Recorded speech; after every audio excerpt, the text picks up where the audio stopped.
The first electric car was a motorized carriage in the early 1830s. But today, when we talk about electric cars, they are battery electric vehicles, or BEVs. Most modern electric car batteries use energy-dense lithium-ion. The battery is charged by inserting a charging plug into the car's charge port. The car's onboard charger converts that electrical current into a format that can charge the battery. The electric motor then converts electrical energy into mechanical energy to drive the wheels.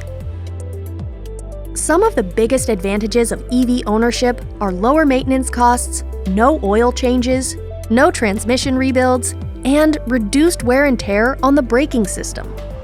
Electric cars can also be cheaper to refuel. But electric cars are not perfect. Batteries are heavy, and over a long period of time, their capacity could deteriorate. To help with this issue, federal regulations mandate that automakers cover the battery with a warranty of at least 8 years or 100,000 miles.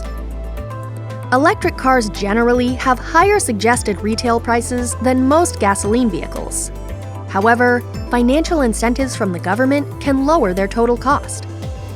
One of the best-known incentives is from the federal government, which offers up to $7,500 off the MSRP of some vehicles if they meet certain qualifications.